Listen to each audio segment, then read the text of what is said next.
Allô tout le monde, et une nouvelle vidéo aujourd'hui sur le LOSC. Oui, ça bouge, ça commence à bouger hein. Au niveau du mercato, on a Hakim Zedatka qui a donc résilié son contrat et qui s'est engagé en faveur d'un club de première division polonaise. On a le petit Ousmane Touré aussi qui a été prêté à Valenciennes. Alors, on lui souhaite de connaître la même réussite et la même expérience productive, on va dire, chez le voisin valenciennois qu'avait pu connaître un certain Lucas Chevalier. Bon, même si lui c'était en Ligue 2, là c'est en National pour le petit Touré. Voilà, en tout cas, ouais, ça commence à bouger. En plus, bah, Lille doit toujours s'adapter parce que bah, il y a toujours des blessures, des retours, à nouveau des blessures. Bon, c'est pas facile.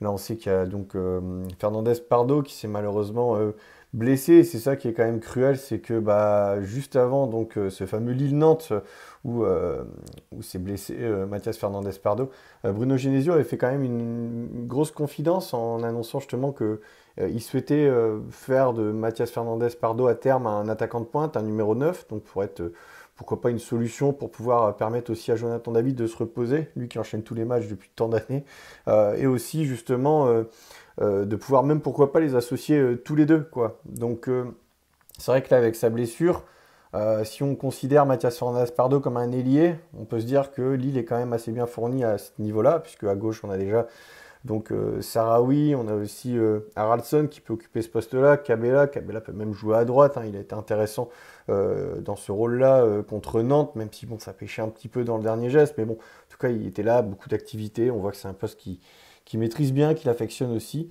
On sait que bon, bah, Bruno Genesio, c'est aussi sa force, il sait à chaque fois s'adapter, se réinventer, il avait aussi utilisé Mitchell Baker hein, dans un rôle inédit d'ailier droit. Aussi là aussi avec brio, puisqu'on a vu que Mitchell Baker avait quand même fait des belles prestations à ce poste-là.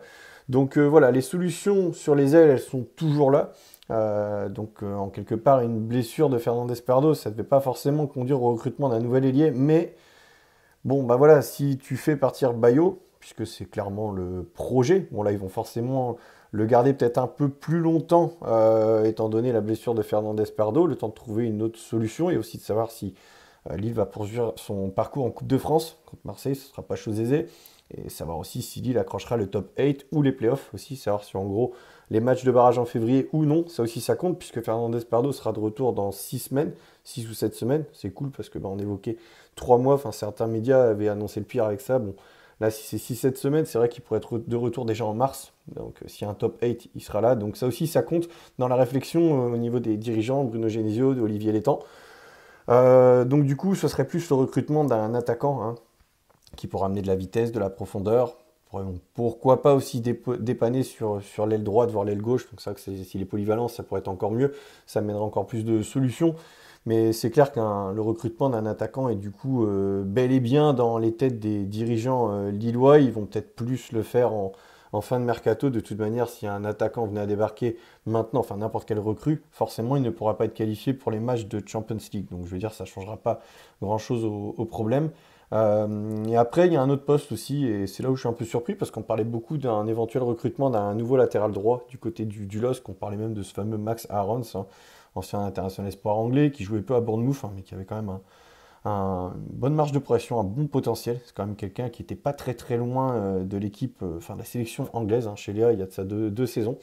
Puis c'est un ami de Angel Gomez, mais bon, il devrait être prêté au FC Valence. Mais enfin, moi, je voyais pas trop l'utilité de recruter un nouveau latéral droit. Alors certes, Thiago Santos s'est blessé, mais on a vu que maintenant, la concurrence au poste de latéral droit, ça sera Thomas Meunier avec un profil offensif et Aïssa Mandi avec un profil plus défensif. Aïssa Mandi qui, pour moi, continuera d'occuper ce poste de latéral droit. Il va pas forcément poursuivre la saison dans l'axe, sauf si vraiment il n'y a aucune autre possibilité à ce poste-là, auquel cas il pourrait retrouver ce poste en charnière centrale, mais on l'a bien vu, Aïssa Mandi n'est pas très à l'aise dans une charnière centrale à deux défenseurs, on l'avait vu notamment contre Strasbourg où il était aligné avec Bafo Diakité, ça avait été un naufrage, hein. Ça avait fait 3-3, ça avait été vraiment journée porte ouverte dans la défense, par contre on le voit quand c'est dans une charnière à 3, là il est super précieux et super intéressant Aïssa Mandi, mais là l'idée c'est quand même de jouer à nouveau avec une défense à 4.